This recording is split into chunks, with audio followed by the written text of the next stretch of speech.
नमस्कार। संतोष की रिपोर्ट में आप सबों का स्वागत है। और आज हम संतोष की रिपोर्ट में बात कर रहे हैं कि नीतीश कुमार आज जिस तरीके से भीमराव अंबेडकर के जयंती के मौके पर आयोजित कार्यक्रम में कुछ बातें इस तरीके से कही हैं जो एक बार फिर से चर्चा होनी शुरू हो गई है कि नीतीश कुमार भले ही उस मानव स्थिति में ना हो, लेकिन कुछ चीजें हैं जो उन्हें खटक रहा है। और इस तरीके से खटक रहा है जो आज मंच पर अमूमन पिछले 3-4 महीने से नहीं, पिछले 8-9 महीने से जब से गठबंधन टूटा है तब से वो बात कहने से नहीं चूकते रहे हैं, वो बात आज कहने से बचते दिखे। जी हाँ, जब कभी बात होती थी तो लालू परिवार की वो चर्चा कर ही देते थे, और चर्चा इस तरीके से नहीं करते थे, जोरदार तरीके से करते थे। अरे वो कुछ किया है जी, है कभी कुछ किया, कभी जो किए सो हम ही किए हैं ना। तो आज जरा देखिए, भीमराव अंबेडकर की जयंती के मौके पर वो स्क्रिप्ट जो नीतीश कुमार का भाषण का स्क्रिप्ट लिखा जाता है, उसमें कहीं न कहीं यही बातें लिखी गई थी जो उनके चेहरे के भाव से लगता था। लेकिन आज गठबंधन टूटने के बाद पहली बार सार्वजनिक मंच से वो लालू परिवार पर अटैक करते हुए या उनका क्रिटिसिज्म आलोचना करते हुए बचते हुए दिखे। आखिर इसका मतलब क्या है, उस पर हम चर्चा करेंगे। लेकिन जरा पहले देखिए कि लालू परिवार पर कहे ना एकदम अटैक, मतलब मौका मिला नहीं कि वो अटैक कर देते थे, लेकिन आज वो अटैक करते नहीं दिखे। क्या मतलब है, तो जरा देखिए और जरा सुनिए। भीमराव अंबेडकर के जयंती के मौके पर अशोक चौधरी और पार्टी के द्वारा जो है भीम संवाद का आयोजन किया गया था। तमाम ऐसे नेता भी मंच पर बैठे हुए थे जिनको भूजा पार्टी लोग कहते हैं, जो बीजेपी के तारीफ में फूल बांधते थे और लालू के परिवार की आलोचना करने से नहीं थकते थे। उनकी मौजूदगी में आज नीतीश कुमार ने एक बड़ा संकेत दे दिया है। जरा सुनिए किस तरीके से आज लालू परिवार के बारे में बोलने से बचते दिखे हैं नीतीश। आप जानते ही हैं कि जब भी हम लोगों को काम करने का मौका मिला, तब से हम लोगों ने पूरे बिहार के लिए जो भी काम, अरे पहले कोई काम होता था, पहले कोई काम नहीं था, और जब हम लोग आए तो हम लोगों ने पूरा का पूरा काम करके लोगों के लिए किया। अब कितना ज्यादा महिलाओं के लिए इच्छा हुआ, लड़कों के लिए और सब जाति के लोगों के लिए हम लोगों ने किया। सुन लिए, बात यही खत्म नहीं हुई है। तमाम नेता भीमराव अंबेडकर की जयंती के मौके पर जो भीम संवाद का आयोजन किया गया था, तमाम नेता एनडीए की बात करते दिखे कि एनडीए का हाथ मजबूत करना है। ललन सिंह हो, संजय झा हो, अशोक चौधरी, सब के सब। और हमें लगता है कि नीतीश कुमार को भी जो स्क्रिप्ट दिया गया था पढ़ने के लिए, उसमें भी वही बात लिखी हुई थी, क्योंकि नीतीश कुमार जाकर अटक गए हैं वहां पर। और वो चलते चलते एनडीए की बात तो छोड़िए, इशारों इशारों में जो बातें उन्होंने कही है सामने बैठे दलितों को, संकेत साफ है कि लालू तुमसे बैर नहीं, मोदी तुम्हारा खैर नहीं। जरा सुनिए नीतीश कुमार क्या कह रहे हैं, जरा गौर से सुनिएगा। इस कार्यक्रम में उपस्थित सभी लोगों को मैं पुनः बधाई एवं शुभकामनाएं आप सबको देता हूं, और बाबा साहब भीमराव अंबेडकर को श्रद्धा सुमन अर्पित करता हूं। और यही कहते हुए, और सब लोग एकजुट होकर के हम लोग सब एकदम एक दूसरे के साथ हित में काम करेंगे। आप भी खड़ा होकर के बोल दीजिए एक बार।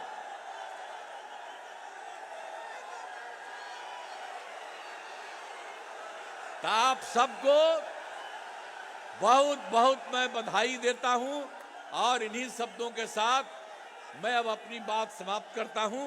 बहुत बहुत धन्यवाद। तो सुन लिए, ये एक बड़ा बदलाव दिखा है। मतलब जब से लालू यादव से वो अलग हुए हैं, पहली बार मंच से ये चीजें देखने को मिली है जब वो लालू परिवार की आलोचना करने से बचे हैं और एनडीए को लेकर, मतलब बीजेपी पर कहीं से भी चर्चा करने से परहेज करते दिखे। इसका मतलब क्या है, कुछ नीतीश कुमार के दिमाग में चल रहा है क्या, या हाल के दिनों में जो सियासत चली है, जो सियासत चली आ रही है, क्या उस सियासत से नीतीश असहज हैं क्या? कह सकते हैं कि वक्फ बोर्ड को लेकर जो बातें चली हैं, वक्फ बोर्ड को लेकर जो सियासत चली है, और उसमें जदयू के भूजा पार्टी के नेताओं की जो भूमिका रही है, हमें लगता है कि वो भूमिका कहीं न कहीं नीतीश को असहज कर रहा है। वो आज के उनके उस पूरे भाषण से समझा जा सकता है। लेकिन ऐसे में सवाल उठना लाजमी है, नीतीश के पास वाकई में क्या कोई विकल्प है क्या? नीतीश उस स्थिति में है क्या कि इससे आज के भाषण से बात आगे बढ़ा सके? क्या ये सिचुएशन है क्या? ये एक बड़ी बात है। और जिन बात को हम बार बार इंगित कर रहे हैं कि आज नीतीश कुमार जो जिस अंदाज में जो बातें को रखा है, वो अंदाज समझ जाइए कि 2025 के चुनाव से पहले का एक बड़ा संकेत है। और संकेत साफ है कि बहुत सारी चीजें जो चल रही हैं अपरोक्ष रूप से, जो नीतीश की जानकारी के बगैर चल रही है, और लोग समझते हैं कि नीतीश को इसका आभास नहीं है। नीतीश ने आज अपने वक्तव्य से उन चीज़ों को इंगित कर दिया है कि हमें सब कुछ पता है, समय का इंतजार है। और वाकई में अगर समय का इंतजार है तो तय मानिए कि 2025 के चुनाव में खेला होबे। 2020 चिराग मॉडल के सहारे खेला किसी ने खेला था, इस बार नीतीश कहीं खेला खेल दें तो कोई बड़ी बात नहीं होगी, क्योंकि आज 15 मिनट के भाषण में उन्होंने कुछ इसी अंदाज में अपनी बातों को उन्होंने रखा है। और बीजेपी से रिश्ते को लेकर जो कहते थे कि हम गलती हो गया, हम अब नहीं जाएंगे, ये सारी जो उनके भाषण में हर भाषण में सुनने को मिलता था कि अब कुछ नहीं होगा, आज उस बात की चर्चा तक उन्होंने 15 मिनट के भाषण में नहीं किया। मतलब संकेत उन्होंने दे दिया। और साथ ही भाषण में उन्होंने मुसलमानों को लेकर, गांधी को लेकर और अंबेडकर को लेकर जो बातें कही हैं, वो कहीं न कहीं बीजेपी को सहज नहीं होगा। जो बीजेपी के लिए सहज नहीं होगा, बीजेपी उसको पचा भी नहीं सकती है। तो चलते चलते उस 15 मिनट का भाषण भी आप सुन लीजिए, जिसमें नीतीश ने आने वाले पॉलिटिक्स का इशारों में ही सहित बहुत कुछ संकेत दे दिए हैं। लेकिन बड़ा सवाल यह है, क्या नीतीश कुमार उस मनः स्थिति में है क्या, या फिर नीतीश कुमार उस मानसिक स्थिति में है क्या जो वो सोच रहे हैं, या जिस दिशा में वो जाने की कोशिश कर रहे हैं, स्वास्थ्य उनका अनुमति देता है क्या? जरा सुनिए क्या बोले हैं आज नीतीश कुमार। और बहुत ज्यादा जो उन्होंने काम किया, और आप जानते ही हैं कि बाबा साहब ने संविधान की रचना की, ये कोई मामूली बात नहीं है। उन्हीं के नेतृत्व में पूरे देश के संविधान की रचना हुई। इसलिए उनके प्रति हम लोगों का शुरू से ही स्वागत है। और जो आपको बताए, हम उनके घर पर भी जा करके और उनके परिवार के लोगों से भी, बाकी लोगों से भी मिले, तो मुझको तो उसी समय से बहुत ज्यादा इतना अच्छा लगा है कि अब आप जानते हैं ना कि हम लोग पार्टी में क्या कर रहे हैं। 5 लोगों को का हम उनके साथ हम लोग अभिनंदन करते हुए, और उनके माध्यम से हम लोग बहुत सारे कामों को आगे बढ़ाने की कोशिश करते हैं। तो इसमें तो आप जानिए, हम लोग राष्ट्रपिता महात्मा गांधी जी, बाबा साहब भीमराव अंबेडकर जी, माननीय राम मनोहर लोहिया जी, माननीय लोकनायक जयप्रकाश नारायण जी और जननायक कर्पूरी ठाकुर जी, इनका 5 लोगों का नाम हम लोग अपनी पार्टी में सुरक्षित रखते हैं। और आप जानते ही हैं कि हम लोग उन्हीं का स्वागत करते हैं, और उन्हीं के चलते हम लोगों ने आगे का काम पूरा का पूरा करवाया है। और आप जानते ही हैं कि जब भी हम लोगों को काम करने का मौका मिला, तब से हम लोगों ने पूरे बिहार के लिए जो भी काम, अरे पहले कोई काम होता था, पहले कोई काम नहीं था, और जब हम लोग आए तो हम लोगों ने पूरा का पूरा काम करके लोगों के लिए किया।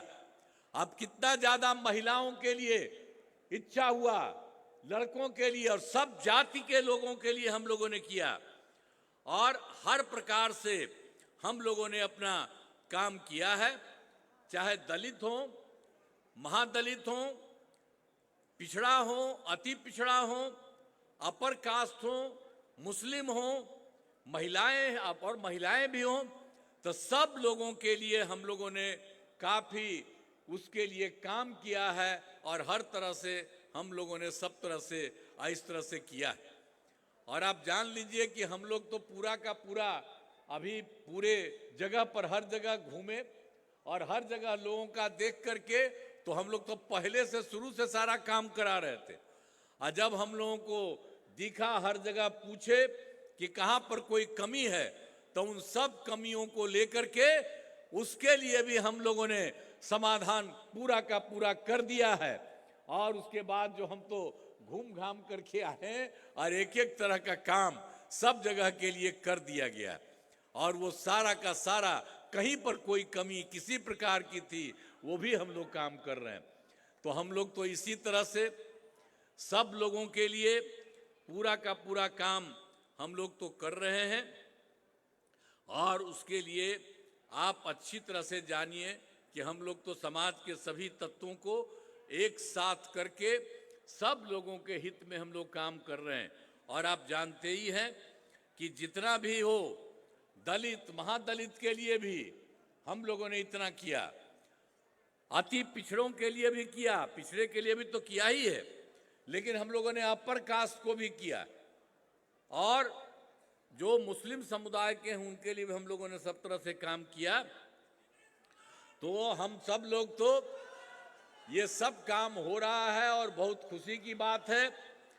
और मैं तो यही कहूँगा अपने सभी साथियों को जो इन सब चीज़ों को देख रहे हैं, सब तरह से सारे काम को करने की कोशिश कर रहे हैं, तो सब लोगों से हम यही कहेंगे। यहाँ पर भाई अशोक चौधरी जी हैं। अरे भाई कहाँ है जी अशोक चौधरी जी? खड़ा होइए ना। हाँ देखिए, आप ये भी देखिए, हम लोगों के साथ आ गए और ये पूरा का पूरा काम कर रहे हैं, इसलिए इनको मैं बधाई देता हूं। और इनसे हम यही कहेंगे कि जितना काम पूरे देश में किया जा रहा है, आप सभी जगह इन लोगों को जाकर के एक एक जगह एक एक बात कराइए, सब तरह से करिएगा ना। हाँ बहुत अच्छा, ये कर रहे हैं तो ये पूरा का पूरा एक एक जगह जाकर के करिएगा और बहुत खुशी की बात है। तो मैं तो यही कहूँगा कि सारे काम में हम लोग लगे हुए हैं और सब लोग बताए भी हैं। और आप समझ लीजिए कि हम लोग सब दिन के लिए बाबा साहब भीमराव अंबेडकर को हम लोग उनका नमन करते रहेंगे और उनसे हम लोगों को जो भी उन्होंने किया है देश भर के लिए, तो हम लोग तो उनसे हमेशा ध्यान रखते रहे हैं और करते रहेंगे।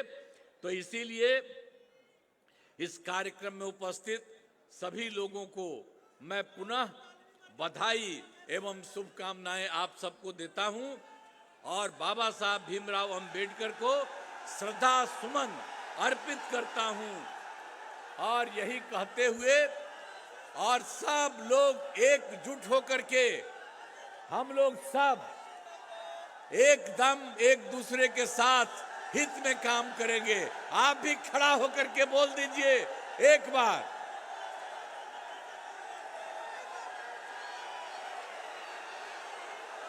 तो आप सबको बहुत बहुत मैं बधाई देता हूं और इन्हीं शब्दों के साथ मैं अब अपनी बात समाप्त करता हूं। बहुत बहुत धन्यवाद।